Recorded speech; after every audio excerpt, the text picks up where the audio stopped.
گہرائیوں سے. یہ ایک الفاظ ہیں جن کو ہم تعبیر کر سکتے ہیں، لیکن بعض اوقات الفاظ حقیقت کو جامع نہیں بنا سکتے. یہ ایک لفظ ہے کہ دل کی گہرائیوں سے. حقیقت یہ ہے کہ اس سے بڑا کوئی لفظ ایجاد ہونا چاہیے تھا کہ حضرت دامت برکاتہ العالیہ نے ہم پر احسان فرمایا، ہمارے سروں پر دست شفقت رکھا، اور آج حضرت کے قدم مبارک جامعہ دارالرحیمیہ میں الحمدللہ حضرت نجات فرمائے. ہم سب حضرات اساتذہ اکرام، محبین، متعلقین، تمام طلباء اکرام دل و جان سے حضرت کے شکر گزار ہیں، باوجود اس کے کہ حضرت دامت برکاتہ العالیہ سفر میں تھے اور پھر وہ سفر طویل ہو گیا. تھکاوٹ اور تمام طرح کی مصروفیات کے باوجود حضرت دامت برکاتہ العالیہ نے فرمایا کہ یہ کوئی کرامت ہے جو مجھے یہاں لے آئی. اور میں نے کہا کہ جی ہمارے قاری کرامت صاحب کے ساتھ ہے، تو مذکر کرامت بھی ساتھ ہے اور مؤنث کرامت بھی ساتھ ہے. تو الحمدللہ اللہ تعالیٰ حضرت دامت برکاتہ العالیہ کا سایہ شفقت و محبت تادیر ہمارے سروں پر سلامت باقرامت فرمائے. میں مختصر بات بس کرنا چاہتا ہوں، اس دوران حضرت چاہے نوش فرمائیں گے کہ میں نے درجہ قرآن کریم کی تعلیم کے بعد 2 درجات، درجہ اولا اور ثانیہ کراچی میں پڑھے. تو ہمارے والد صاحب رحمۃ اللہ علیہ کو یہ فکر دامنگیر رہتی تھی کہ تعلیم کے اوقات میں تو تم اساتذہ کی نگاہوں میں رہتے ہو، چھٹی کے وقت تم کہاں ہوتے ہو. تو جمعے کے دن عصر کے وقت ہماری چھٹی ہو جایا کرتی تھی. تو والد صاحب رحمۃ اللہ علیہ نے مجھے فرمایا کہ جمعے کے دن، جمعرات کے دن سے تم جمعے تک کا جو وقت ہے وہ حضرت شہید اسلام حضرت مولانا محمد یوسف لدھیانوی نور اللہ مرقدہ ان کے پاس آپ نے الفلاح مسجد میں وقت گزارا. تو یہ جو وقت وہاں گزرا، اس دوران میرے چچا جان جو کراچی میں ہوتے ہیں، ان کے برادر نسبتی جو جامعہ دارالعلوم کراچی کے فاضل بھی ہیں مولانا محمد زاہد صاحب، تو انہوں نے مجھے ایک رسالہ دیا. اس رسالے کا نام تھا ماہنامہ نیاز. تو انہوں نے مجھے کہا کہ آپ اس ماہنامہ میں کچھ لکھیں. تو میں نے کہا کہ میں لکھنے کے ادب آداب اور طریقہ سلیقہ نہیں جانتا. تو انہوں نے کہا کہ آپ لکھ دیں، اس کی اصلاح کر کے آپ کے نام سے میں خود اس میں لکھ دوں گا. تو میں نے ان سے خود پوچھا کہ یہ ماہنامہ نیاز ہم نے مدارس کے سنے ہیں، بینات ہے، البلاغ ہے، یہ نیاز کیا ہے؟ تو انہوں نے پھر مجھے سارا تعارف کروایا کہ بھئی اس طرح ہمارے بزرگ چائنا سے تشریف لائے تھے اور ان کا حضرت شہید اسلام دامت برکاتہ العالیہ سے قرابت کا تعلق ہے. ان کے نام نامی اور ان کی نسبت سے یہ ماہنامہ چھپتا ہے. تو الحمدللہ اللہ تعالیٰ نے سعادت نصیب فرمائی کہ اس دوران درجہ اولا میں پڑھتے ہوئے 2-3 مضامین اس ماہنامہ میں الحمدللہ آ گئے، جو میرے لیے انشاءاللہ سعادت کا اور نجات کا ذریعہ ہے. اور اس کے بعد دوسرا تعارف یہ ہوا، میں بھی بات کرنا چاہ رہا ہوں کہ اس کے بعد سلسلہ آگے بڑھا کہ جب میری شادی جو ہے وہ دارالعلوم کراچی میں ہوئی، تو میں نے اپنی ساس صاحبہ کو کے ساتھ ادھر آنا ہوا حضرت شہید اسلام نور اللہ مرقدہ کے ہاتھ. انہوں نے آ کر مجھے بتایا کہ یہ جو جس رسالے میں آپ لکھتے رہے ہیں، ان کے جو صاحبزادگان ہیں حضرت مولانا مفتی منیر احمد اخون صاحب، حضرت مولانا جلیل احمد اخون صاحب، یہ حضرت کے عزیز اور اقارب میں سے. اور یہ بات یوں اور آگے بڑھی، یہ میں اپنی زندگی کا وہ تعارف بتا رہا ہوں کہ بات یوں آگے بڑھی کہ ہمارے جو والد صاحب رحمۃ اللہ علیہ کی چچی تھی، جو حضرت ہمارے والد صاحب رحمۃ اللہ علیہ کی جو چچی تھی اور حضرت شہید اسلام نور اللہ مرقدہ کی جو بہنیاں تھی، یہ آپس میں سگی بہنیں تھیں. تو یہاں سے بات یوں مزید کھلی کہ الحمدللہ ہمارا حضرت دامت برکاتہ العالیہ سے جو رشتہ شریعت کے حوالے سے، طریقت کے حوالے سے، محبت اور اصلاح کے حوالے سے ہے، اللہ تعالیٰ نے قرابت کے لحاظ سے بھی ہمیں آپس میں جوڑ رکھا ہے. اور پھر اگلی بات یہ کہ جب ذمہ داری کی زندگی آئی اور ہمارے والد صاحب رحمۃ اللہ علیہ کے رحلت کے بعد ہمارے قاری کرامت صاحب دامت برکاتہ العالیہ کے قریب کراچی میں حضرت دامت برکاتہ العالیہ کی خانقاہ ہے تو اکثر ایسا ہوگا کہ حضرت بھی کراچی تشریف لاتے اور میں بھی وہاں ہوتا تو حضرت دامت برکاتہم العالیہ کے ہاں حاضری کا موقع ملتا، اور جب بھی حاضری کا موقع ملا حضرت نے بہت ہی شفقت، محبت، اپنائیت، اور سب سے بڑی بات یہ ہے کہ حضرت دامت برکاتہم العالیہ کی صحبت وہ چاہے چند ساعتوں کی ہو، لیکن ان ساعتوں میں حضرت کچھ جملے ایسے ارشاد فرما دیتے تھے کہ جن کی تلاش ہمیں سالہ سال سے ہوتی تھی اور فوراً ہماری اصلاح ہو جاتی کہ آئندہ زندگی کا آپ نے جو قدم رکھنا ہے وہ کیسے رکھنا ہے۔ اور آج ہی کی بات ہے کہ ابھی الحمدللہ ہم ایئرپورٹ سے یہاں تک حضرت تشریف لائے تو گاڑی میں حضرت دامت برکاتہم العالیہ نے چند ایسے جملے ارشاد فرمائے جو میرے لیے رہنمائی کا ذریعہ ہیں اور میرے لیے رہبری کا ذریعہ ہے۔ یہ اللہ تعالیٰ کا ہم پر بہت بڑا فضل و کرم اور حضرت والد صاحب رحمۃ اللہ علیہ کی برکات اور ان کی توجہات اور ان کی دعاؤں کا یہ ثمر ہے کہ ان کی رحلت کے بعد اللہ تعالیٰ نے ہمیں اپنے اکابرین کی سرپرستی نصیب فرمائی، ان کے قدموں میں رہنا اور ان کی اطاعت، ان کی فرما برداری اور ان کی محبتوں میں جگہ بنانا، ان کی دعاؤں میں اللہ پاک نے ہمیں حصہ وافر نصیب فرمایا۔ اللہ تعالیٰ ہمارے حضرت دامت برکاتہم العالیہ کو اپنی جناب عالی سے اور اپنی شیعہ نشان اجر عظیمت عطا فرمائے۔ اب حضرت نے انشاءاللہ مزید سفر بھی کرنا ہے اور بہت زیادہ تھکاوٹ بھی ہے، ہم حضرت کے شکریہ کے ساتھ حضرت سے درخواست گزار ہیں کہ اپنے کلمات و تجربات سے ہم سب کو نوازیں۔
فرمایا یہ تکلفاً نہیں کہتے، ہماری طرح جیسے ہم کہتے ہیں جی فقیر فقیر عبد القدیر، اگر اس کو کہتے ہیں فقیر تو فقیر حقیر ہے تو اس کو لڑنے مرنے کو آ جائے گا، اللہ کے اوپر سے کہا تھا اندر نہیں کہا۔ حضرت فرماتے ہیں کہ یہ جو لوگ کہتے ہیں، شیخ زکریا رحمۃ اللہ فرماتے ہیں کہ فرمایا یہ حقیقت کی بنیاد پر کہتے ہیں، وہ اس لیے کہ جلتا ہوا بلب جو ذہن کے اندر روشنی رات کو دے رہا ہوتا ہے، جب سورج نکلتا ہے تو اپنا وجود گم کر بیٹھتا ہے، باوجود کہ وہ جل رہا ہے، لیکن اور آپ گزریں گے ہمیں محسوس بھی نہیں ہوگا کہ یہ بلب جل رہا ہے۔ فرمایا کہ یہ لوگ اللہ تعالیٰ کی عظمت ان پر اتنی کھلی ہوتی ہے اور عظمتوں کے سامنے ان کو اپنا وجود محسوس کرتا ہے، اس لیے ان کی جو عاجزی ہوتی ہے، انکساری ہوتی ہے، وہ حقیقت پر مبنی ہوتی ہے، تکلفانہ نہیں ہے جیسے میں آپ کرتے ہیں اللہ معاف فرمائے، اللہ نے معاف فرمائے۔ حضرت کی یہ اٹھا موا آ جاتا ہے، یہ ان کا کمال تھا، بڑی محبتیں تھیں ان کے جانے کے بعد، پھر ان کے ساتھ بزرگان انہوں نے اس سلسلے کو باقی رکھا۔ میری ہماری کوتاہی ہے، مجھے بہت پہلے یہاں آ جانا چاہیے تھا، لیکن الحمدللہ دل میں تو رہتا ہے، اور صوفیہ کے ہاتھ دل کے اندر کسی شے کا رہنا ہی توجہ ہے، وہاں جائے نہ جائے دل میں رہنا۔ دلیل بھی سن لو بخاری شریف کی، میں اس فرش کا سایہ ملے گا جس کا دل مسجد میں لٹکا ہوا ہے اور اٹکا ہوا ہے، تو وہ تو دکان پر بیٹھا ہے لیکن دل مسجد میں ہے، تو حاضری کہاں لگ رہی ہے؟ مسجد میں لگ رہی ہے، وہ معلق بالمساجد، ورنہ ہر وقت مسجد میں رہنا یہ مطلوب نہیں ہے، یہ شریعت اس کو جائے، بلکہ بعض اوقات منع بھی کر دیتی کہ ہر وقت مسجد میں پڑے رہو، اپنے اور کام کاج بھی کرو۔ ہاں اعتکاف کی سزا اعتکاف کی وہ ہے 24 گھنٹے پر وقت پڑھنا، آپ کام میں رہیں، یہ مطلوب نہیں ہے ہر وقت مسجد میں رہنا، لیکن قلب معلق بالمساجد، لیکن اس کا دل مسجد میں ہے تو اس کی حاضری مسجد میں رہے۔ اس لیے اللہ کا فضل ہے، آج ماشاءاللہ اس جگہ آنا ہو گیا۔ ابھی کراچی چونکہ فلائٹیں بہت لیٹ تھی، 4-5 گھنٹے، صبح 9 بجے سے ہم ایئرپورٹ پر بیٹھے ہوئے، 1:30 بجے جہاز چلا ہے،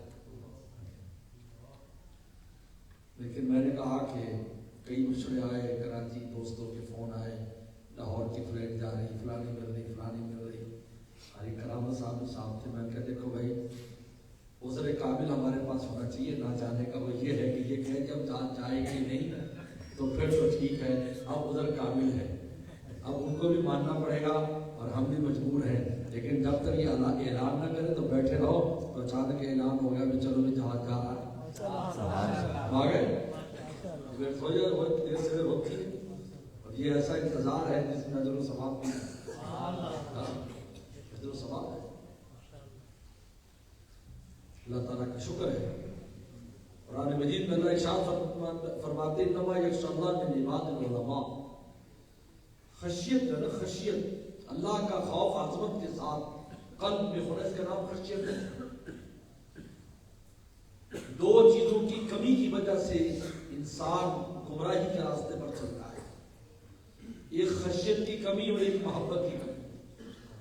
اللہ سے محبت اور تعلق نہیں ہے، بیگانگی ہے، جب بیگانگی ہے تو اس پرواہ نہیں ہے۔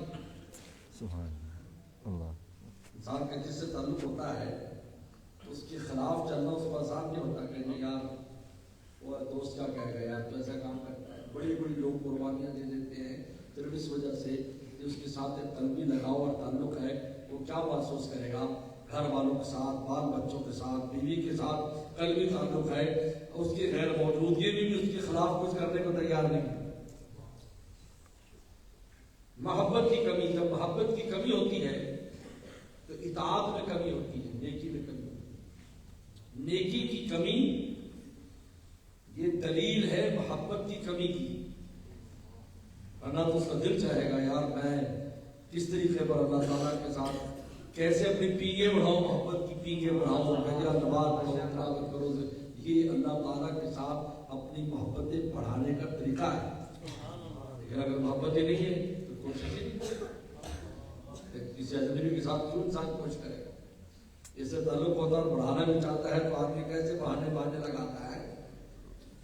اور مجنون صاحب تو یہاں تک کہہ دیتا ہے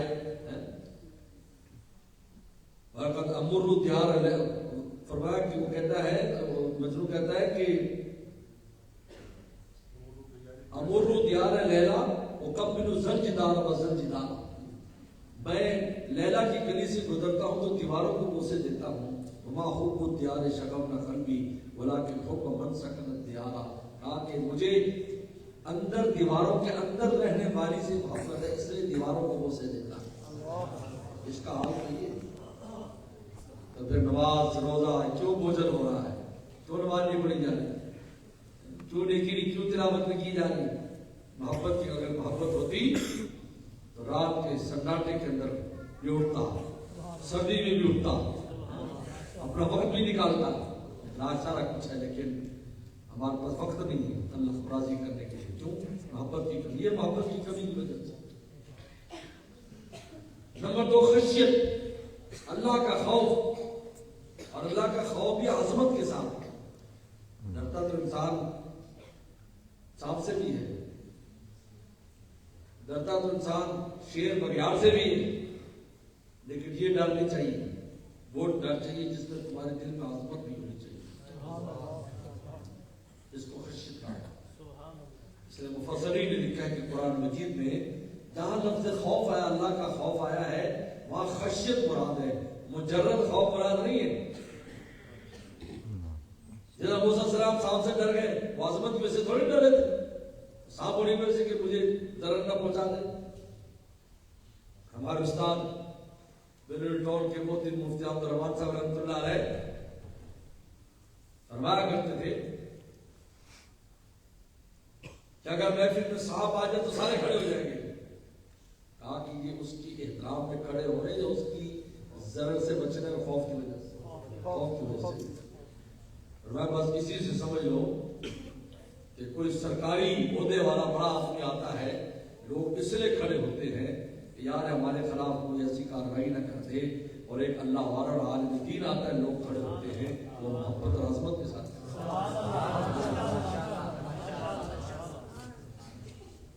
یہ خشیت ہے. اب اس خشیت کی کمی میں سے کیا ہوتا ہے؟ اللہ تعالیٰ کی نافرمانی کرتا ہے. ڈر نہیں، پرواہ نہیں.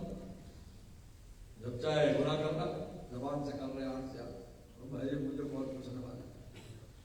خدا کی عظمت قلب میں ہوتی. صحابی رسول سے گزر رہے ہیں اور ایک ایسے میں دیکھ رہے تھے تو ہوا چل رہی تھی، تو ایک گھر کے سامنے جو پردہ سے لٹک رہا تھا، بوری میں وہ ہٹی، ایک خاتون بیٹھی تھی اپنے بال بنا رہی حصے میں. صحابی اس کی ایسی نظر پڑ گئی، ایسا دل کے اوپر اثر ہوا کہ مسجد نبی میں آ کر اس کا عقیب علیہ اللہ کے نبی مجھے کوڑے مارے. پیغمبر سلام نے قریب بلایا، آواز سنی، فرمایا ٹھہرو، نماز پڑھو میرے ساتھ. اثر نماز پڑھائی، پھر کھڑے ہوئے عقیب علیہ یا رسول اللہ مجھے کوڑے مارو. مجھ سے نہ مرنا نہیں ہو، میں چاہیے سیدھا دیکھنا چاہتا ہوں. میں نے اپنی نظر کو تھوڑی آزادی دے دی. یہ واقعہ ہو گیا. اور میں تو نے اثر پڑی کہ جی ہاں، اور ان الحسنات یذہبن السیئات، جب تم نے نیکی کر لی اللہ نے تیرا گناہ معاف کر دیا. نے کہا جی میرے لیے صحابہ عجیب تھے اور پوچھ رہے تھے حضرت سے خاص میرے لیے. کہا کہ نہیں، قیامت تک کے مسلمان. یہ کیا تھا؟ خشیت تھی. چھوٹا سا جرم جس کو میں اور آپ جرم بھی نہیں سمجھتے، اس کا قلب پر ایسا احساس ہوا کہ کوڑے کھانے کے لیے تیار ہو گئے.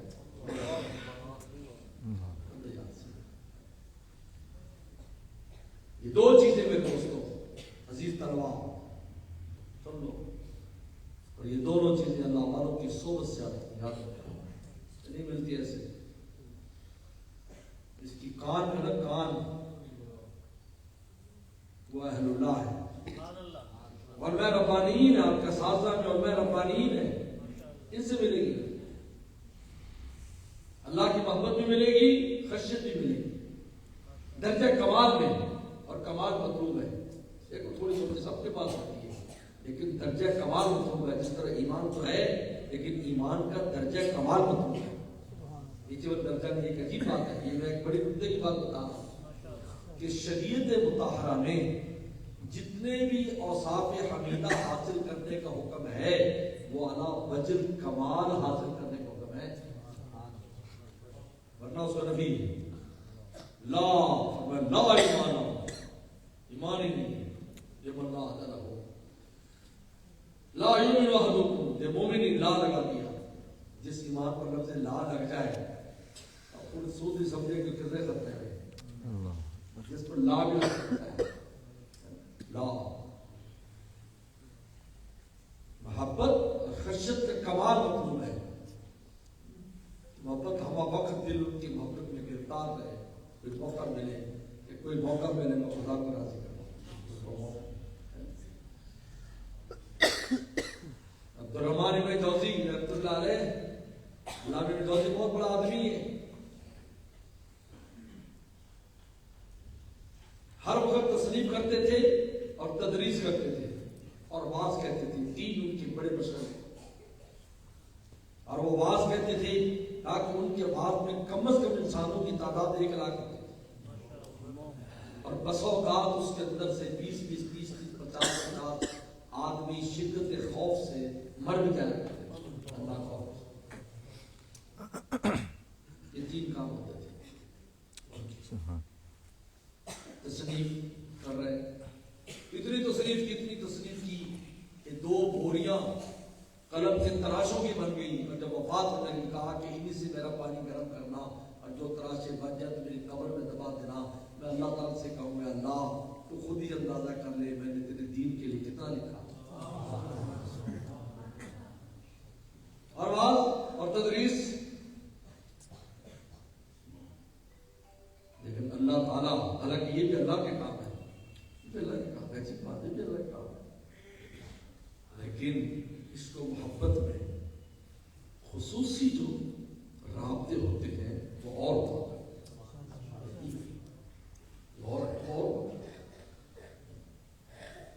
آپ مجھے بتائیں پیغمبر السلام کے تو ہر عمل، ہر قدم، ہر نظر دین تھی اور اسی سے دین بنا. لیکن فیضا فرغت، جب آپ فارغ ہو، کس سے فارغ؟ تبلیغ سے پڑھ سب اور میں اور اب میں بس اپنے بات پڑھا میں ہوتے اب کوئی اور کام نہیں. اسی سے آپ اندازہ رکھیں. ابن جوزی اب تلاوت، دل چاہتا ہے تلاوت کرو، دل چاہتا ہے ذکر کرو، دل چاہتا ہے مراقبہ کرو، ٹائم نہیں. کیسے ٹائم نکالا؟ جب ہم تراشتے تھے نا، جب قلم پرانی ہو جاتی تو اس کو تراشتے تو تلاوت شروع کر دیتے، ذکر شروع کر دیتے. کہا کہ شام تک اچھے خاصے سپارے بھی پڑھ لیتے، اذکار بھی کر لیتے، مراقبے کر لیتے، صرف اس دوران جس دوران وہ قلم تراشتے تھے کہ یہ جو وقت ہے یہ خصوصی خدا کے ساتھ تعلق کا میرا بن جائے. یہ ہے محبت کہ جو ہی عاشق کو وقت ملتا ہے وہ اپنی پینگیں بڑھانا شروع کرتا ہے.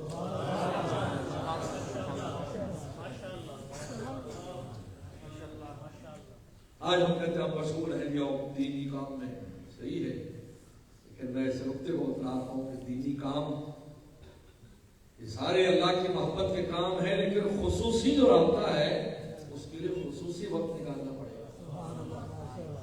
اور یہ خشیت ہے، اللہ کا خوف. میرے شیخ فرماتے طالب اللہ شاہ کی مسئلہ رحمۃ اللہ علیہ، آج ہم نے اپنے دل کو ٹرک توڑنے کا کانٹا بنایا، ٹرک توڑنے کا جس کے اوپر 2 4 5 کلو کا وزن تلتا ہی نہیں ہے. ہم کب تک بہت بڑا گناہ کبیرہ نہ ہو جائے. ہم کہتے ہیں ہم تو کوئی گناہ ہی نہیں کرتے. کہا کہ اگر اس کو سنار کا کانٹا بنا لو تو تمہیں پتہ چلے گا کہ تم کتنے نافرمانی کرتے ہو. تب تمہیں احساس ہوگا چھوٹی چھوٹی چیزوں کو یار ایسا کیوں ہوا، بلکہ میرے دل میں بات ہی کیوں آئی ہے، میرے دل میں بات کس میں استغفار کر رہا ہے، میرے دل میں کیوں یہ بات آئی، ایسی کیوں میرے دل میں خیال ہے. ہمارے والد صاحب رحمۃ اللہ علیہ بس سے واقعہ بیان کر کے ختم کرتا ہوں.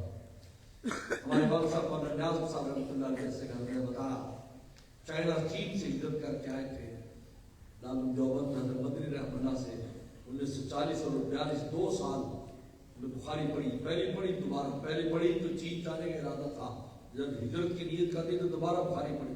سبحان اللہ سبحان اللہ. 2 فراغتیں ہیں, 40 کی بھی 42 کی. اور پھر وہاں سے بہاول نگر سے بدر عالم بیٹھی رحمۃ اللہ علیہ اور مولانا ادریس صاحب قادری رحمۃ اللہ علیہ تو یہاں پر لے آئے, تو یہاں پر آ گئے. پھر 1948 میں بدر عالم بیٹھی رحمۃ اللہ مدینے چلے گئے تو مدرسہ کے ذمہ ڈال گئے. والد صاحب پنجابی زبان آخر تک نہیں سمجھتے تھے, ترجمان لگانا پڑتا, نہ قوم ہے نہ قبیلہ. آپ بھی ہمارا قوم قبیلہ سب چین میں ہے, یہاں کوئی نہیں. ہم والدہ کے رشتے دار ہیں چونکہ والدہ یہیں سے تھی, لیکن والد صاحب کے رشتے دار سب ادھر یا مدینہ شریف میں یا بھی بنگلہ دیش گیا تو بنگلہ دیش میں بھی ایک بھائی حضرت چلے گئے تو ان سے بھی مل کے آیا ہوں. بنگلہ دیش کا دورہ کر کے آیا تو بڑی مچھلی کھائی ماشاء اللہ. سردی بہت لگتی تھی, سال سردی کم لگ رہی. دیش کا سفر اچھا ہے.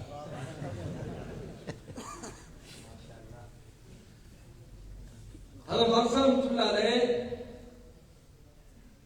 ایک بار مدرسے میں ختم ہو گیا, مدرسوں میں جیسے حالات آتے ہیں والد صاحب کے درشن آتے تھے, سب کچھ یعنی کھانے کے لیے بھی کچھ نہیں, پیسے بھی نہیں ہیں, اور ادھار جن سے لے تو ان سے کتنا ادھار لیں.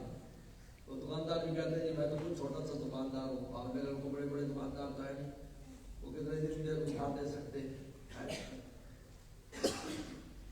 والد صاحب اللہ علیہ نے کہا کہ یار ایک دوست ہے فلاں رمضان میں زکات دیتے ہیں لیکن ابھی فاقہ صاحب کو آیا ہوا ہے, چلو اسے کہتے تو پہلے دے دیں. ان سے رابطہ کیا, ملاقات ہوئی نہیں ہوئی, قصہ ہے دل میں زور سے جیسے کسی نے مکہ مارا. والد صاحب فرماتے تھے علیہ صلی اللہ کی کافی نہ بتاؤ, اللہ کافی نہیں. کہا کہ مجھ پر کب کبھی تاری ہوگی اور میں رویا, تب اللہ سے توبہ کرتا ہوں, تیری ذات میرے کافی ہے. روتے رہے گھنٹہ ڈیڑھ روتے رہے اس بات پر کہ میرے دل میں کیوں آیا, میں نے کیوں کوشش کی کہ بھائی تو چندہ دے دے. کہا کہ ایک طالب علم نے اطلاع دی کہ کراچی سے مہمان ہے, والد صاحب ان سے ملے. کہا کہ ہم مدینہ شریف سے سیدھے آ رہے ہیں, کراچی اترے میری جہاز سے اور وہاں سے ٹرین پر بیٹھے, ہم گھر نہیں گئے کیونکہ سید بدر عالم بیٹھی رحمۃ اللہ نے ہمیں کہا کہ تم میرے مرید ہو اور بہاول نگر میں درویش چھوڑ کر آیا, اس کی خبر تو لو. ہم اب آپ یہاں آئے ہیں, حضرت یہ 500 روپے تو ابھی لے لے آپ, یہ آپ کے مدرسے کے طلبہ کے لیے ہے, باقی کوئی ضروریات ہو تو ہمیں بتائیں, ہمیں تو بہت ہی پچھتاوا آ رہا ہے. شیخ نے بہت ڈانٹا کہ میرا وہ ایک مدرسہ چھوڑا اور ایک درویش چھوڑ کر آیا اور تم کراچی والے تو خبر نہیں لیتے ہو, آپ ہمیں بتائیں کچھ تعمیرات کرنی ہو, کچھ کرنا ہو. یہاں سے جھونپڑیاں ہیں, یہاں تو کوئی کوئی کمرہ بھی نہیں ہے, آپ ہمیں بتائیں, ہمارے ذمہ لگائیں, ہم یہ تھوڑا سا یہ بھی کام کریں. حضرت یہ 500 روپے آپ کے لیے مدرسے کے لیے نقد دیتے ہیں. تو فرمایا کہ میرا دل خوش ہو گیا, اللہ تیرا شکر ہے تو نے مخلوق کے دروازے سے تھپڑ مار کر اپنے دروازے پر لے آیا. یہ ہے وہ قلب جو سنار کا کانٹا جب بن جاتا ہے, دل میں آنے والے تھکان پر استغفار عمل دور کی بات ہے, خیال کرتا ہے اللہ آج آپ مسجد میں بیٹھے ہوتے تو گھروں کا خیال ہوتا ہے. حضرت سالم رحمۃ اللہ علیہ عمر رضی اللہ کے پوتے عبد الملک بن مروان آیا, ان کے بعد حج کے وہ امام الحج تھے, ان کے پاس آیا, انہوں نے کہا کہ ملا, انہوں نے کہا کہ حضرت کچھ کام میرے ذمہ لگائیں, کہ شرم کرو, خدا کے دربار میں بیٹھا ہوں تو میری طرف کہتا ہے آنا کعبہ کے ساتھ. بادشاہ بڑے زیرک ہوتے ہیں, بڑے سمجھدار ہوتے ہیں. جب مسجد سے چلے گئے عشاء کی نماز پڑھ کر اپنی رائے کے پیچھے پھر عبد الملک بن مروان جا رہا ہے, وہاں جا کر کہا حضرت اب تو آپ اللہ کے دربار میں نہیں ہے, کچھ کام ذمہ لگاؤ. کہا دنیا کا لگاؤ یا آخرت کا؟ آخرت کا تو ہم آپ لوگوں سے دعا کی اور سفارش کی توقع رکھتے ہیں. دنیا تو ہم نے دنیا بنانے والے سے بھی نہیں مانگی. شرم آتی جو دے رہا ہے. اس لباس میرے دوستو محبت اور خشیت ان کو پیدا کرو زندگی میں. آپ عالم بنو، حافظ بنو، قاری بنو، مدرس بنو، کسان بنو، تاجر بنو، جو کچھ بھی بنو گے ساتھ ساتھ اللہ کے ولی بھی ہو گے. اللہ علیہ عمل کی توفیق عطا فرمائے. جزاک اللہ علیہ الحمد للہ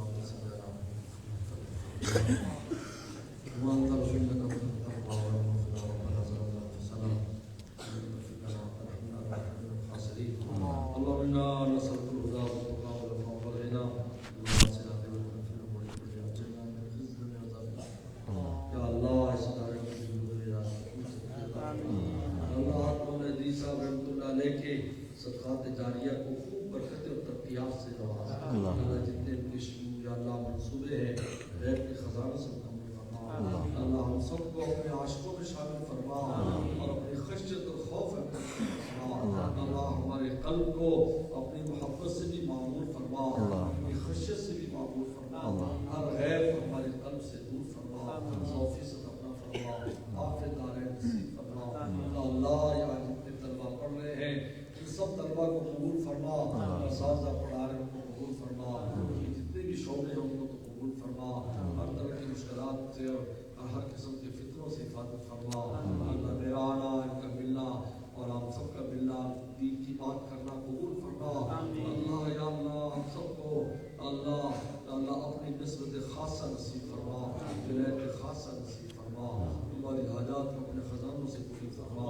اللہ کرم اور عافیت کا معاملہ فرما. وفاق اور مدارس کے امتحانات ہونے والے ہیں، تمام طلبہ اور طالبات کو اچھے نمبروں سے کامیاب عطا فرما. اور جو اس سال فارغ ہو رہے ہیں ان کو دین کی خدمت کے لیے قبول فرما. ربنا تقبل منا انک انت السمیع العلیم. صلی اللہ تعالی علی خیر خلق محمد و آل صحبہ اجمعین. جی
حي